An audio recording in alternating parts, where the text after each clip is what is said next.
Welcome to the Menstruality Podcast, where we share inspiring conversations about the power of menstrual cycle awareness and conscious menopause. This podcast is brought to you by Red School, where we're training the menstruality leaders of the future. I'm your host, Sophie Jane Hardy, and I'll be joined often by Red School's founders, Alexandra and Sjnaie, as well as an inspiring group of pioneers, activists, changemakers, and creatives to explore how you can unashamedly claim the power of the menstrual cycle to activate your unique form of leadership for yourself, your community, and the world.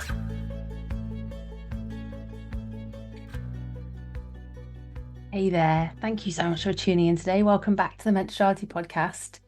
How do you feel about the inner summer, the ovulatory phase of the cycle, or the full moon phase if you're lunar tracking? For many people in our community, it's the easiest, the comfiest, the most joyful part of the cycle, but many also find it challenging and confronting in lots of different ways.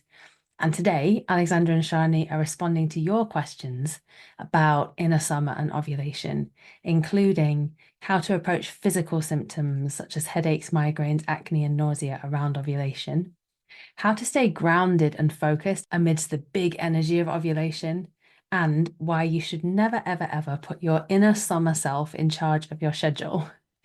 If you'd like to be included in the mix when we reach out for questions, when we do episodes like this, please come over to our private online community on Circle. I'll put the link in our show notes at redschool.net/podcast. Okay, let's get started with how to meet the challenges of inner summer. Your questions answered with Alexandra and Sjanie. So good morning, you two. You wouldn't know it here in the UK, but we are actually in the middle of summer. Hooray! I don't know how it is with you, but it's pretty grey and murky and rainy here today. And cool. I have to say, I mean, I am grieving the loss of son and War, but I am secretly enjoying the cool nights. I mean, that's the upside. Oh, it's your fault this weather's happening. Yeah. South African Sjanie is just like, was just getting into your swing of things. And I know in some parts of the world it's not summer, but we're going to take this opportunity in the inner summer in the UK to wrap up our series, our inner season series, which we didn't complete from last year. And we've had so many brilliant questions about challenges that happen for people in inner summer. So we're going to be exploring how to harness the gifts of inner summer through the lens of your brilliant questions. But before we do, are any of us in inner summer? Nope. And you know why we didn't complete the Inner Summer series last year? Why? Because we were too busy having fun. We decided to go on holiday instead, which is, a good way for the inner summer to go, I have to say. It's not all about work. Piss off and enjoy ourselves. Shall we just go now? Yeah, exactly. And just leave a silent podcast because we are just enjoying ourselves. Everyone listening, this is your permission to just go do whatever you want for the next 40 minutes. And Alexandra is holding up the power card that she received this morning, which is vitamin P. Pleasure. That's Abby Denyer-Buick, one of our mentors, who calls it vitamin P. I love that. Vitamin P, that's lovely, isn't it? Yeah, where are you both at, cycle-wise? Over to you, Sjanie. I am day 6, so just creeping my way into the inner spring.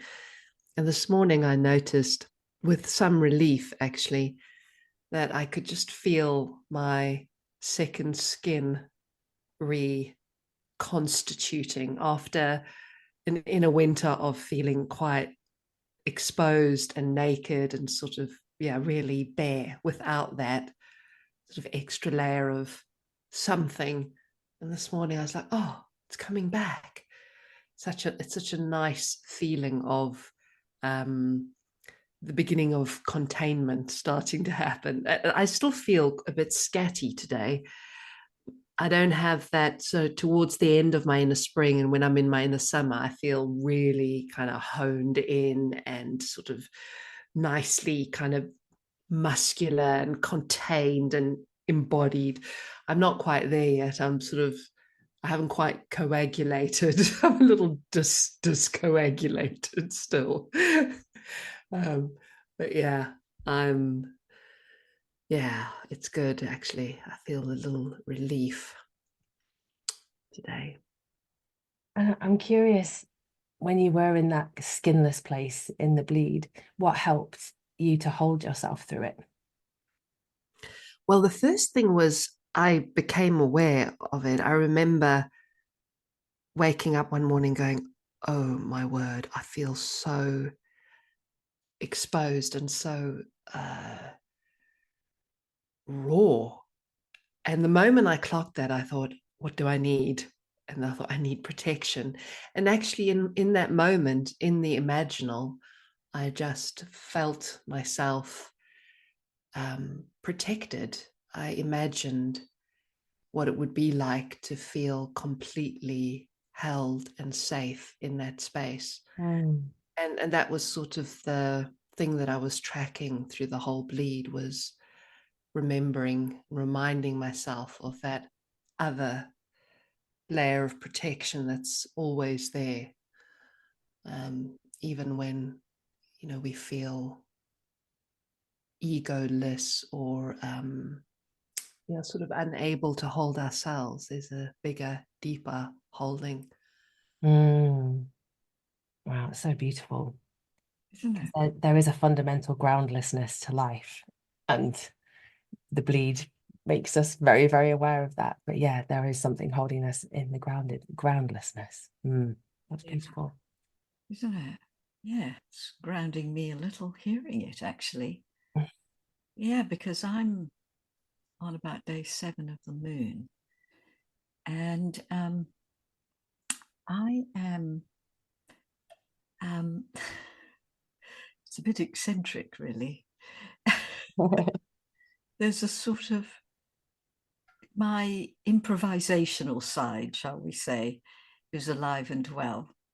And it has a sort of, and it plays off things. It plays off whatever passing whim passes me and riffs on it, I'm a good improviser. And so it's wonderfully playful and a little bit unstable. And so there's a kind of delightfulness there. And the other side of it is, when I sat down at my desk, I thought, I just felt like the Mad Hatter at Alice's tea party. I just wanted to go clunk with my head on the desk and just fall into a deep sleep. It's so random. Either way, I don't know if it bodes well for this conversation. You are our wild card, Alexandra. Well, I mean, if I fall asleep, you'll be fine, because at least I'm not so sure, actually. I do snore a little, actually. Yeah. So anyway, I'm essentially sort of happy. Hearing you speak about this improvising skill that you've got and how it's unstable, I was really moved to feel how you are a woman who has embraced your own sensitivity for so long, that you know it so well. And that's really rare in our world, because we don't embrace sensitivity en masse. So we don't really know what the gifts that are inside it. But to feel the nuance and the intricacy of that, oh yeah, I can improvise right now, but it's a bit unstable. Yeah, it was beautiful. Thank you. Thank you, Sophie. I'm tracking cycles within cycles here, because I think I'm on day 11, but I think because I'm quite far away from myself, because I'm ill, I've got a cold, and that's taking me into an inner winter place where everything just feels quite voidy, or quite where everything feels quite slow and low. And I have a new niece and a new nephew that have just arrived within 4 days of each other, and so I'm really with them in the very beginning of their life, which again feels like an inner winter place, so just really feeling my sisters-in-law and where they are. And so I'm sort of inside all kinds of cycles right now, and I don't quite know where I am, but I feel great. That's moving. That's beautiful. Mm. Mm. Well, let's get summary. There's a question that came in from Katja about how to track inner summer, which I think is a really great place to start. So she said, I'm new to cycle tracking, and I wasn't even aware of inner seasons until a few months ago. And I never understood why I felt so amazing during ovulation. But since I've started to become in tune with my body and have made it a habit to keep track of my menstrual cycle every day, I have to say that my biggest struggle when it comes to inner summer is knowing how to track it. In my body, I feel my best for 2 days of the month. I'm literally glowing and feel capable of everything. And so for a while, I marked those 2 days as ovulation, and then I went straight to the luteal phase. But the other day I read something that said each inner season should be, that's an interesting word, around 6 to 8 days for a woman with a 28-day cycle. So mostly my question regarding inner summer would be what symptoms, physical and otherwise, to look out for to know how to correctly track it, and how long should inner summer last for a woman with a 28-day cycle? Great question.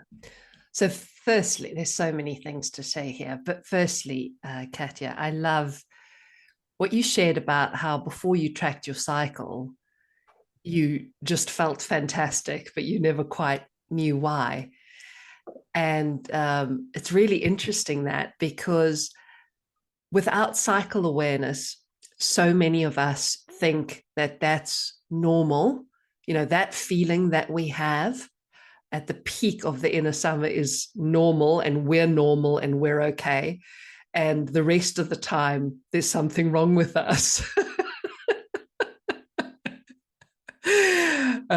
Partly because we are wired to to feel good. So when we feel good, we think all is well. But also because that is the kind of state where we are most socially acceptable. We are being all the things that our society deems to be good and valid and is appreciated. So many of us, particularly those who aren't practicing cycle awareness, are living inside this sort of fantasy that our inner summer selves is our good and our right selves, and that we should and we must hold to this self, and anything else is not okay. And what's so beautiful about cycle awareness is we start, as you've done, is you start to realize that it is just a phase within a cycle, and that all the other phases are equally valid and equally good and equally powerful, but just in different ways. And I think it makes the inner summer, actually so much sweeter, because we feel the impermanence of it, and we feel that it's just one aspect of who we are. So it's sort of in some ways easier to savor and to drop that whole pressure of kind of wanting to maintain or sustain or be that way all the time. It's quite a relief to be like, I flower for a season and then I move on. Then I've got other business. I've got other stuff to do. It isn't all about the flower. It's like there's a whole bigger thing going on here. So I really loved that you shared that, Katja. So in terms of tracking it, it is just simply getting to know. So first of all, think of each season as a sort of evolving phenomena. It's not a one state experience. So there are sort of gradations of experience that you move through in any particular season. And there'll be a sort of pinnacle moment within that season of something, which of course in ovulation, the inner summer would be the ovulatory moment.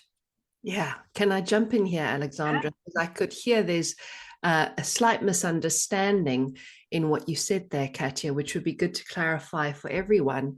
So the actual day or days of ovulation, the 24 to 48 hours of ovulation, is only an aspect of the inner summer.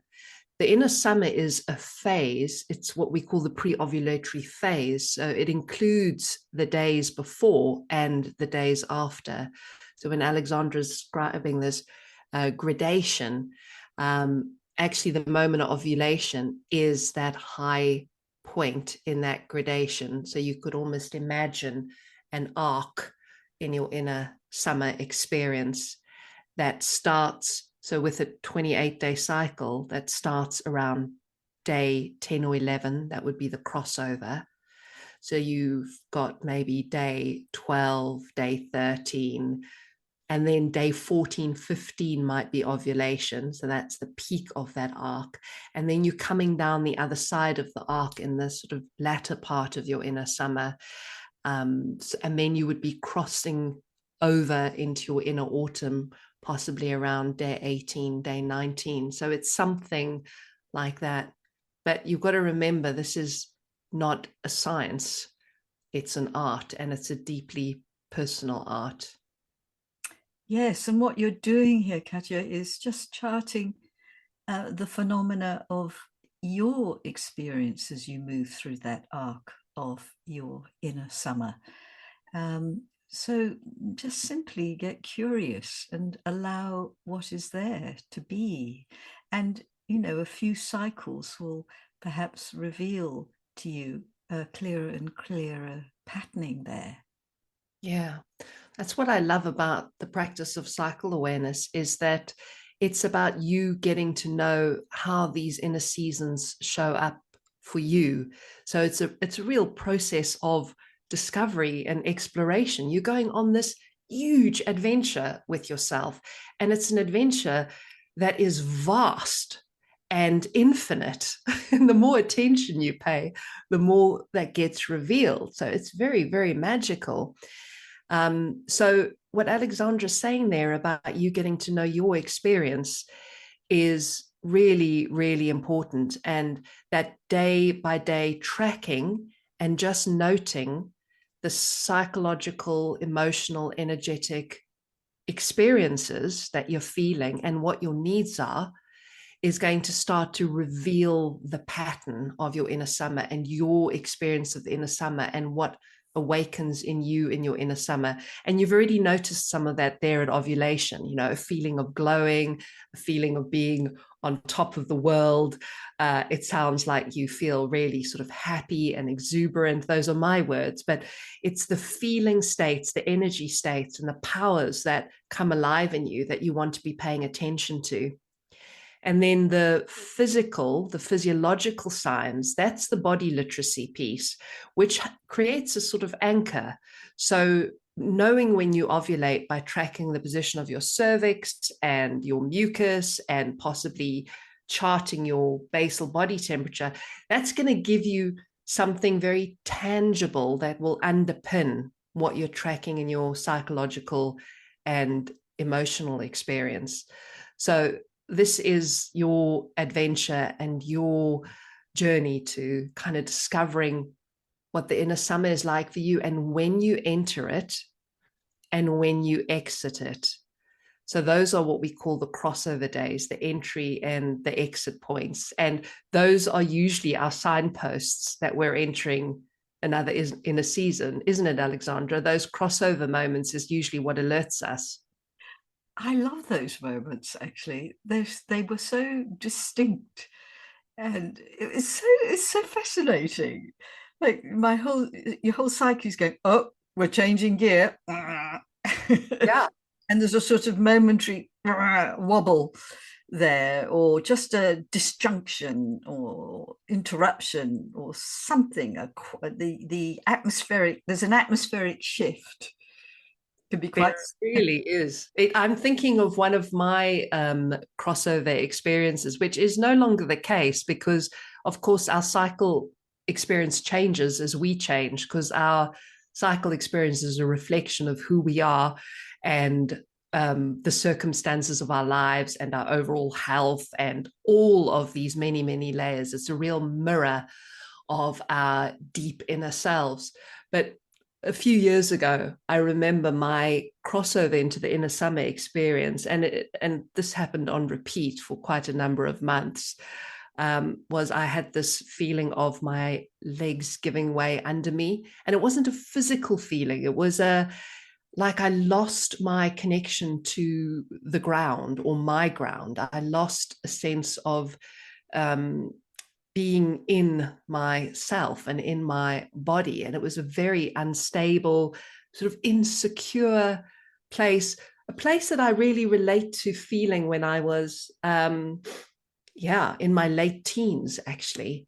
Very familiar feeling of uncertainty and unknownness. So that was one of my crossover experiences. So Katya, and to anyone else who's listening, if you want to know when you've entered your inner summer, pay attention to that crossover moment. It will be your moment of alerting, that little wobble there. And this is something we are teaching on our cycle power course, is about these crossover moments, because they are such anchors in our cycle awareness experience. They really help us focus and be aware of where we're at and when we're moving, because life gets busy, right? It's really sort of, sometimes we need these little tugs on our attention to go, oh, okay, yeah, okay, oh yes, my cycle, me, I have a rhythm, and we come back to ourselves. So that's what those crossovers are doing. Yeah. You mentioned the Cycle Power course there, Sjanie, and I just wanted to drop in a note that that's going to be available soon as a self-paced course. Yeah. So space. Yeah. Yeah, because after we closed the doors, lots of people have been getting in touch and saying, can they join? And the good news is, yes, you can. And it's the kind of program where you can do it once, twice, 3 times, because it'll be taking you deeper and deeper into your experience and sort of holding you alongside your cycle tracking month after month after month. And, I'm just thinking, sorry, there's another thing that's come to me in response to Katya's question, which is actually a really helpful piece, because we've spoken about the importance of us all getting to know our own experience of the inner summer. But actually hearing about the archetypal experience of the inner summer can really help to shine a light on what's happening inside you, which is why Alexandra and I bothered to write our book Wildflower, and why we include teachings in all of our courses, like in Cycle Power, where we talk about the natural powers that are available, the archetypal powers that we can tap into. It's not because everyone experiences all of those, and nor is it that you should experience all of them. It's just that when you hear about some of the possibilities, it really helps you to reflect on your own experience, and it just illuminates something. You go, oh, actually, wait a minute. Yes, I do feel a sense of invincibility at some point in my inner summer. Or, oh, yeah, I am a little bit more insensitive in my inner summer. So I highly recommend reading the section in Wild Power about the inner summer, and also listening to our other episode about the inner summer, where we talk more about some of these inner summer experiences. Yeah, I'll link to that in the show notes. There was a word that Katya said a couple of times, which is the word should, which I think, you're pointing to here, Sjanie, that there's an archetypal cycle, and we always just have to mention the big red rule that you are the authority of your cycle experience.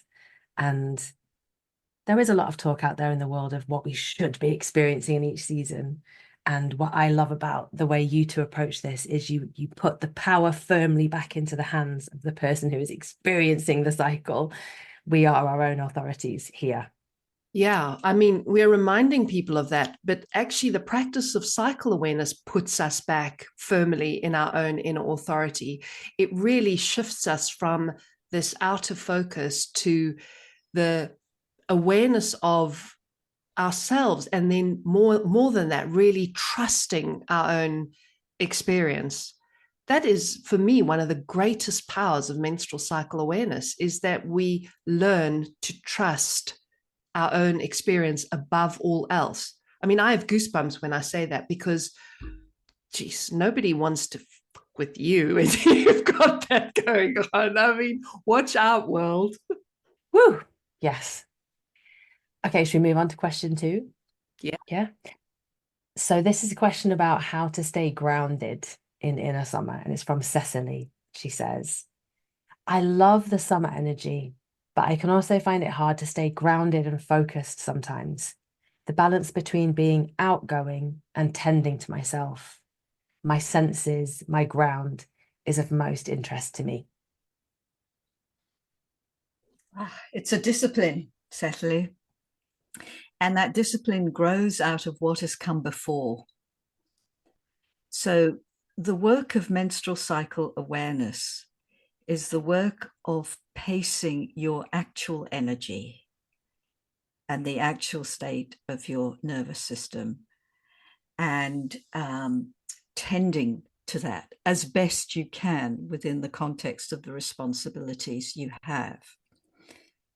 And there is an order to the cycle process. So, Sophie, we were talking earlier about, each season having its place, and the summer season is a flowering moment.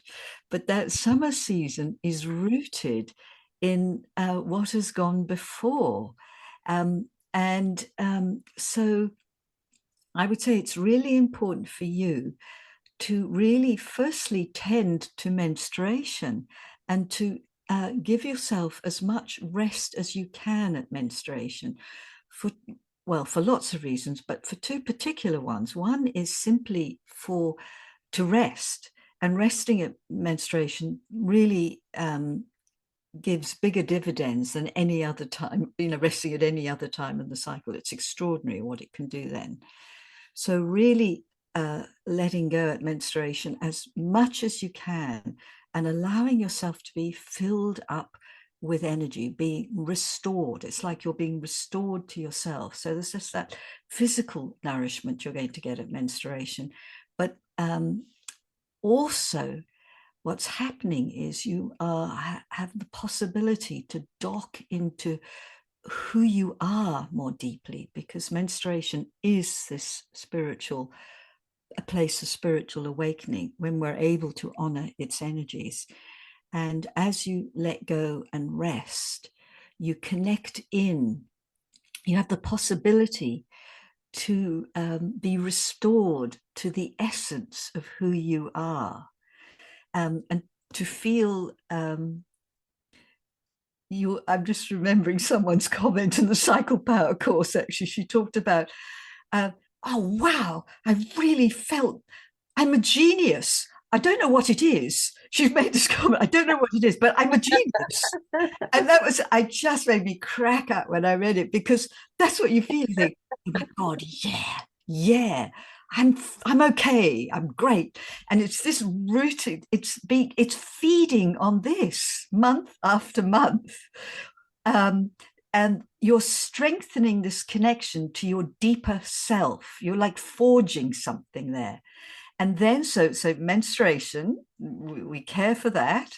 And then we must care now for the inner spring. So you're coming out of a very protected space in menstruation, and you've got to now pace this rising energy that's going to culminate at your inner summer.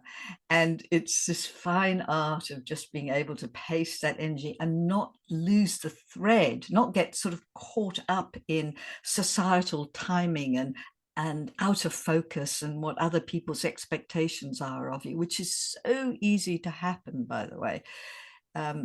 Always, it's very easy. But to be able to hold on to that thread, to the deep place within you, And so, and of course, you're pacing your energy. So you're staying within the ballpark of who you are rather than overextending yourself all the time.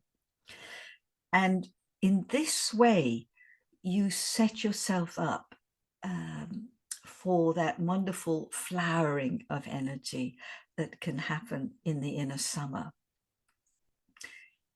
So really, it's the work of anchoring yourself in that first half of the cycle that would be really important for you to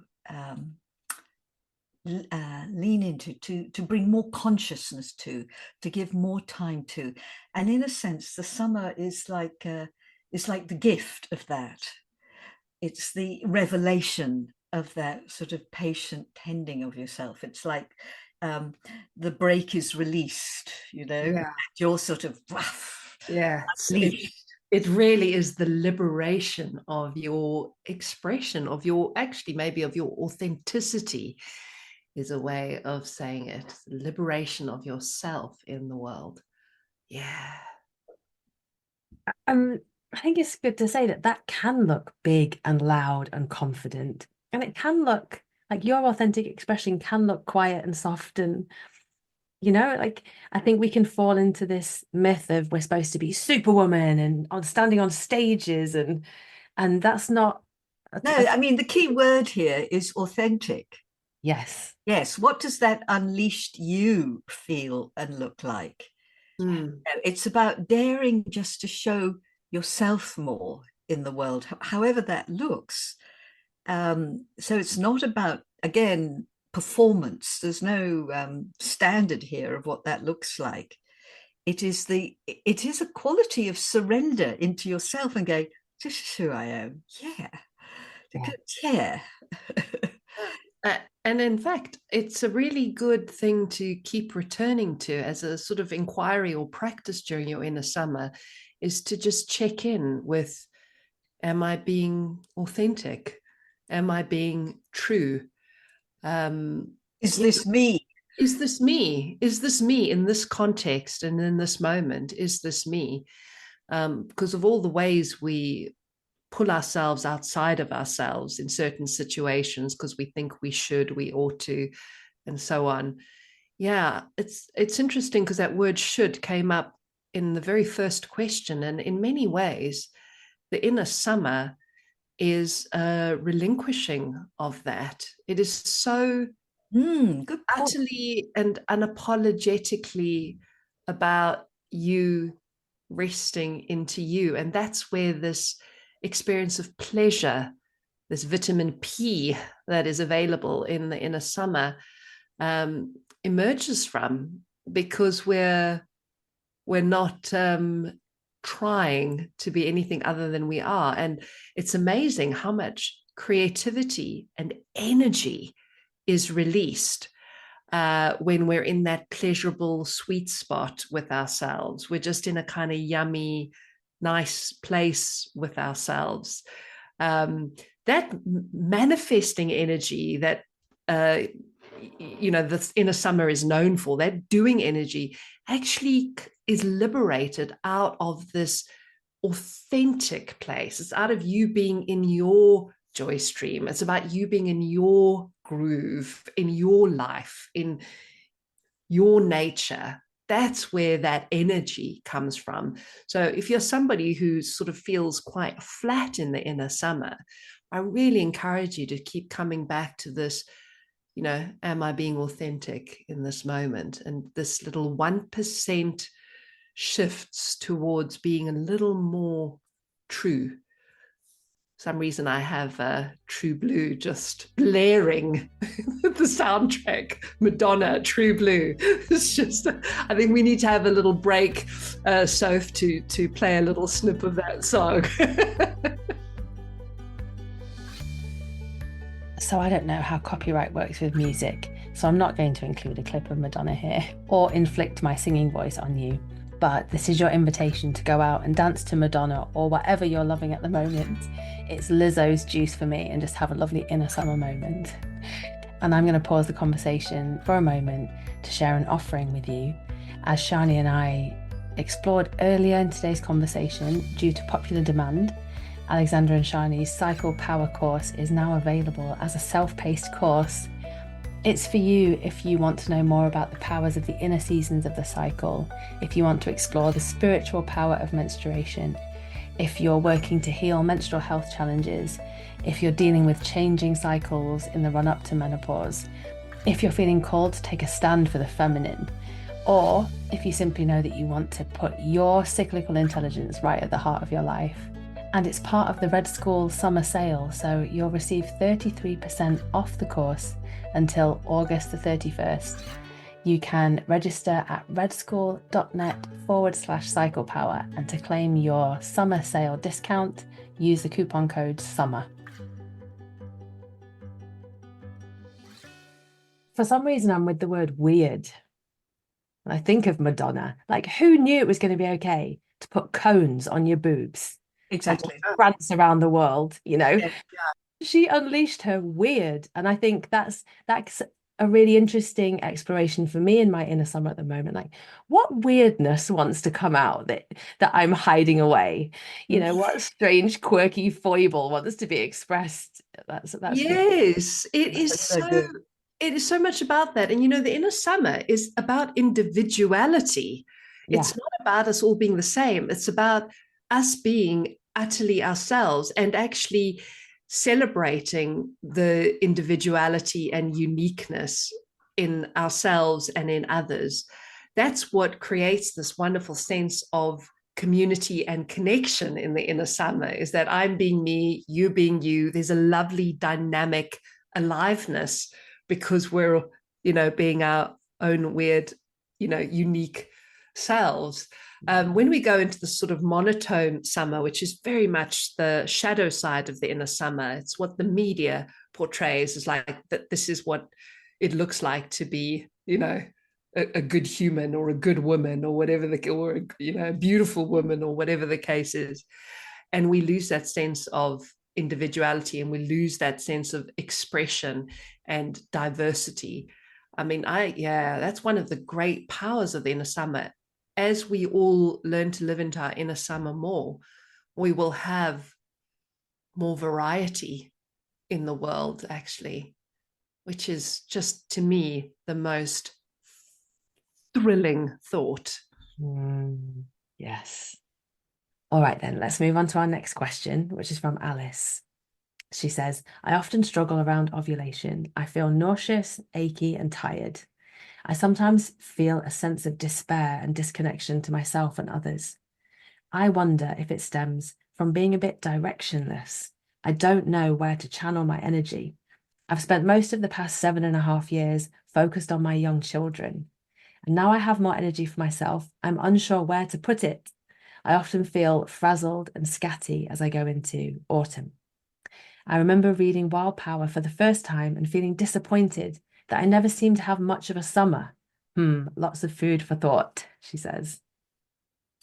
I think you have an enormous amount of understanding there too, Alice, about the fact you are in a transition right now. You have been mothering your children very intensely for 7.5 years, and of course you are going to still go on mothering them, but they are obviously becoming more independent, and you have got more space and time for yourself. So those great existential questions come up for us of, what's it all about, and who am I, and where do I want to put my energy now? And summer, of course, is a pinnacle of energy. It's, as we've spoken about, a real flowering of something. And if there isn't a channel for that energy to move through, if there isn't a sense of some kind of direction to your life, meaningful direction, then that energy can dissipate. And I think this is what you are experiencing, is not knowing quite who you are, and therefore quite what direction you want to go in, or what you actually want to do. So you're in a limbo phase right now. So there are two things I'm saying here. One is not knowing quite who you are, because of course, you're still a mother, you're still mothering away, but you're more than that, just wanting to come through now. But that's what you're having to discover. And then from that sort of knowing more of who you are, then what am I about? What is it that I want to be doing now will emerge. I think it's really helpful to remember that our experience of each inner season is giving us insight into ourselves, an insight into where we're at in our lives. It's giving us a look into the deeper river of our life's unfolding. And that's really, true in your case. You can hear it, as Alexandra beautifully described there. It's reflecting back to you this place of like, who am I now? And what am I for now? And a feeling of kind of lostness and disconnection. So the reason I'm saying that to you, but to everyone, is our cycle experiences are not there to fix or to argue with.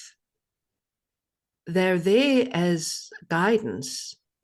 It's a bit like having the most phenomenal life coach who holds up a mirror to you and really helps you to see at a much deeper level what's going on for you, what your soul is yearning for, and what's needed. And it, and this life coach shows you that on all levels in terms of like physical well-being, emotional, mental health, your creativity, your calling, your spiritual life.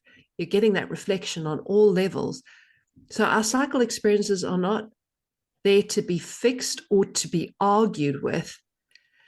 They're there to listen to and to deeply, deeply respect. And even as I'm saying that, I hope you can let yourself sort of settle a little with how things are right now, because all is well. You're in a process that is a very natural, normal process to go through when you've been in this kind of intense inner winter of mothering, and then the season of mothering changes, and now there's a new vista appearing. It's very normal to feel lost and disconnected and confused for a while and unsure. And your cycle is there to guide you. So everything that Alexandra said, who was the person? Alice. Was Alice? No, but who was the person that Alexandra spoke? Was it Cecilia or Cecily? Cecily. So everything that Alexandra said in response to Cecily about the seasons that come before as medicine and as ground and as preparation, and the necessity of the inner winter to receive that seed of new possibility, that vision, that guidance for that direction for your life. And then the inner spring as a way to nurture that and stabilize in that, and to sort of find, explore and experiment with that, is all going to help you to have a different experience in your inner summer, because it's going to change you, and that's going to be reflected in your inner summer experience. I feel like that when you said the seasons of mothering, something in my body relaxes to practice cycle awareness on multiple levels. Like when I first got my bleed back after having Artie, I had to remind myself, so if you're still in the inner winter of mothering, so my inner summer felt completely different then to how it had done in other phases of my life. And I feel it gives so much permission and relief. Maybe people are in a phase of grieving in their life. so their inner season's going to feel different. Maybe they're inside a massive creative, all-consuming creative project, so their seasons are going to feel different. It's just, it feels relaxing and relieving to think of cycles and, you know, the cycles within cycles in that way. Really comforting and really good to keep remembering that our cycle experience is a reflection and mirror of all these different things in our lives. It's a highly responsive, highly intelligent, interconnected system that we have privy to through our physiological, biological changes. It's amazing. It's really amazing. Yeah. All right, then we've got a question from Jenny about physical symptoms around ovulation. She says, historically, I've suffered with various premenstrual symptoms such as migraines, acne, nausea, period pain, and other things. Thankfully, these have all improved over the years, and particularly since practicing menstrual cycle awareness. Amazing. However, recently I've noticed some similar symptoms around ovulation, headaches, migraines, acne, nausea, and I've been wondering what this might be telling me. I'm 41, so I've wondered if it's to do with approaching perimenopause and the hormonal changes there, or whether it could be telling me something about how I'm using my energy throughout my inner seasons. Any thoughts would be much appreciated. Thank you. This is a question to be answered on a couple of levels. One is, I would just really recommend you check out Lara Brydon's work to help you understand and get some really good health guidance there. And that's out of, not within my remit. I can't speak to that level. Yeah, so we have 2 episodes with Lara Brydon, episode 134, which is about natural approaches to all kinds of menstrual health challenges, and episode 135, which is how to feel better in perimenopause. Okay. I think where there's trouble in the cycle, in inverted commas, where there's disturbance, I always feel it feels like the cycle is saying, you know, pay attention to me, come here. And I mean, in a way, that's how I approached my menstrual pain all those years ago, 40 years ago. I took my body very seriously and sort of followed it and listened to it. And voila, this is what has happened. Red School has come out of it. So beware, it could lead to something interesting. So yes, your cycle is drawing your attention now to something around the ovulatory energy. And in a way, everything that we have said today about the inner summer and how to have a sort of better inner summer, if you like, by caring for the seasons before, I would really take that on board. I would really take on board what is happening for you at menstruation, and deeply really attending to menstruation, really allowing yourself as much as you can, more than before, to really have more of what menstruation can give you, to start to really taste that those deep spiritual forces at work, that affirmation of who you are and what you're about, and to really pace how you come into into your inner spring.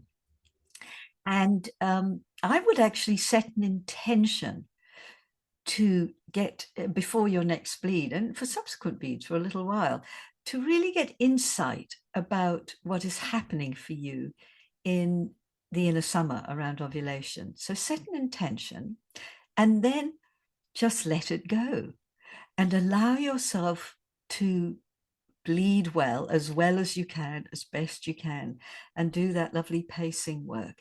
And actually, you're going to be really just bringing more awareness to the whole cycle, but particularly this first half. And just notice what arises in you as you do this. You set this intention and you tend to yourself at this deeper layer. And I suspect you will have insights that come in, guidance that will land, it could happen very strongly at menstruation, but frankly, it can happen any old time. And I actually would be really interested to hear what unfolds over a few cycles for you, of you just really tending to, in a way, we're talking about tending to the ecology of the whole cycle, and just seeing what deeper meaning is wanting to come through, wanting to speak, wanting to be known, shall we say, through you, in you right now. And yes, it would be well worth doing, checking out, say, Lara Bryden's work and getting some really good guidance around your hormonal health. But also, actually, your hormonal health is always saying something about your overall health. Yeah. It's the fifth vital sign. And so when trouble happens within the cycle, it's saying tend to yourself, to your physical health, and of course to the health of your being, your soul. Yeah, I love everything you're saying, Alexandra, about this kind of multi-layered way of meeting physical symptoms. And one of the things that's beautiful to remember about the menstrual cycle is that it is the self-care cycle, that each phase of the cycle is teaching us more about what we're needing and when we're needing it, and actually how to meet that need in ourselves. And self-care is so fundamental to health and well-being that when we begin to really deeply regulate with the rhythm and flow of our menstrual cycle, our nervous system is soothed, and actually our health can be profoundly transformed. I know people often put a lot of weight on directly addressing physical symptoms through all the health practices, and they are really good and valid. But the practice of cycle awareness is the foundation for our health. It really is the bedrock on which all of those things can be most effective and have the most impact. It's like creating fertile ground before you plant the seeds. So I really want to emphasize that. And you are practicing cycle awareness. I can hear that. But these symptoms are a sort of call to drop into a deeper commitment to yourself. So you mentioned you're in your early 40s. So what's helpful to know is that when you come into your 40s, you're coming into the inner autumn of your menstruating years. So here we're talking about cycles within cycles again. And part of what the inner autumn of our menstruating years gifts us is this sort of like the peeling back of the veils to reveal the underlying issues. And these show up in our physical health, in our mental and emotional health. And the reason that's a gift is because we can't tend to anything we can't see. Anything that's suppressed or unconscious can't be healed, can't be integrated. So it's a lovely unearthing that starts to happen in our 40s, which, you know, if you know that this is the right and natural order of things, if you know that this is like your cycle's gift to you, creating greater health that will put you in good stead for the, you know, the last act of your life or the third act of your life, then suddenly we can recognize, oh, again, I'm not in battle with myself or my health. There's, you know, this is, I'm being guided as to what needs to be tended to. So I find that a very helpful context to have as well. So good, Sjanie. So good. Yeah. Okay, so this is our final question, and it's quite fun. It's about like, please, can everyone just catch up with me in the inner summer? So it's from Rachel, and she says, I'm in the summer of my life, and my inner summer is probably my favorite time of the month at the moment. I'm so patient and feel so confident. Everything just feels easy. Something that would cause me to break down in tears at another time of the month is like water off a duck's back during my inner summer. The only downsides I find is that I want a lot of time and energy from my husband, which he appreciates but doesn't always have time to indulge. And I can get frustrated with how slow everything and everyone seems. I know it's just my brain working at full speed, but my perception of the world is that everything's in slow motion and I just want to get to the point. I totally know that feeling. It's the one time of the month I can't listen to podcasts because I have too many thoughts buzzing around my head and need something upbeat to match my energy. Oh, I just want to go, yes, yes, yes. Yeah, it's such a brilliant example of the power that we tap into at the inner summer, but it's also a brilliant example of the limits of the inner summer. You know, there are natural boundaries that we meet in the inner summer, which are because of the powers we tap into. So, with all that heightened energy and capacity, what we lose or lack is sensitivity and compassion and a capacity to be deeply relational. You know, we've got good social capacity, but we aren't that sensitized towards really someone else's perspective.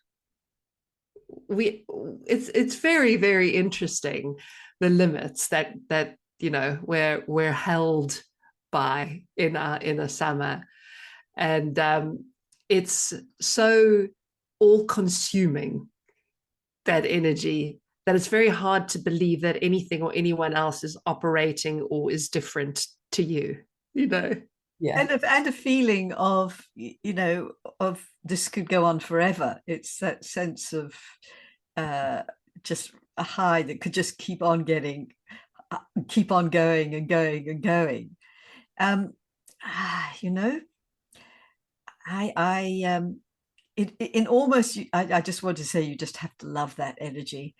And actually maybe just get strategic with where you, with what you're doing. You know, maybe if the world is just too slow for you, is to not engage with the world, get on with things where you don't have to faff with other people faffing you and putting brakes on you, and, you know, care for that energy and use it. It's fabulous. It sounds like you could kind of conquer the world with that. And yeah, I say get smart and strategic with it if you want something practical.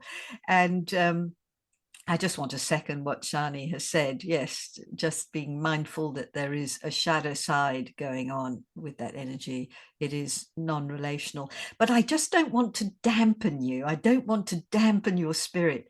I kind of love the unashamedness of it. And I just want you to unashamedly go, yeah, whoa, yes, get out of my way, you know. Yeah, exactly. It's so good to capitalize on that and really take charge and go for it, you know, get into the flow of what's coming through you and stop at nothing. You know, it's really is about letting yourself experience that limitless capacity. I think so, yes. Yeah. I mean, we always say that's the limitation of summer, that we are limitless, but actually it is also its strength. It's huge strength. We need to feel invincible at least occasionally for all We of the so freaking need that. vulnerability that we have to feel. Exactly. I mean, bring on invincibility, please. I'll have a dose of that.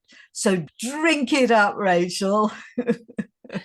And the question I would want to bring to Rachel is this frustration. Like, how could you take your foot off the brakes even more for yourself? You know, the frustration she's feeling around others. Well, forget them. How can you take your own inner, like, take your foot off your own inner brakes even more? Yeah. Yes, exactly. It is that sort of really claiming that energy and using it, utilizing it, going with it unashamedly.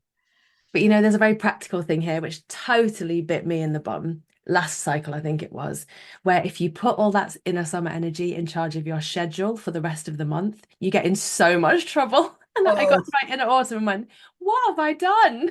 And these podcast conversations at 4:30 in the morning and 8 o'clock at night. Like, what was I thinking? Oh, back to I was in my back. inner summer. Yeah, it is one of our rules. Don't let your inner summer be in charge of your diary. Yeah, it's one of the rules. You've got to get smart about these things. And that's the trouble with invincibility, Yeah. is that you forget there are no rules, you see, because you're limitless and nothing applies to you. It's all what I know. Yeah. That's the downside. You forget that you shouldn't be scheduling things here.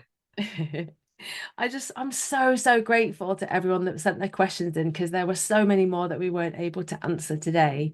But we really appreciate them bringing in. Hopefully we can bring them into future podcast episodes. And for anyone who would like to be part of the kind of pre-conversation before we do this, come on over to our Red School Community Hub, because that's where I say, hey, we're doing an episode about this. Would anyone like to bring their questions? And I'll put a link in the show notes. At redschool.net/podcast, you'll be able to find the show notes for this episode, and you can find the link and the instructions to come and join the community hub. Yeah. So thanks. Maybe all of this inner summer talk will convince the outer summer to come back here in the UK. Come on. Yeah, let's see if we can just work a bit of magic here. Sjanie, maybe you just need to dance around to True Blue by Madonna in the garden and do a sun dance. Yeah, do a sun dance. Oh, actually, I've got a great playlist for the inner summer, which I can share with everyone. And then I don't need to dance alone. We can all do a little summer dance. Yeah. Will you share that in the show notes, Soph? I will. I'll put it in the show notes, definitely. Oh, thanks, you two. That was so much fun. Thank you. Thank you.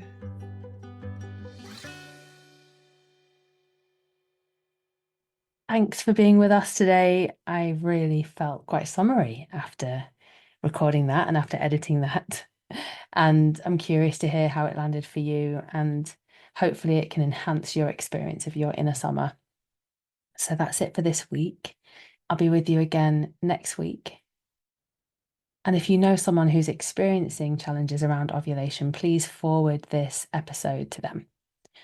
So that's it for this week. I'll be with you again next week. And until then, keep living life according to your own brilliant rhythm.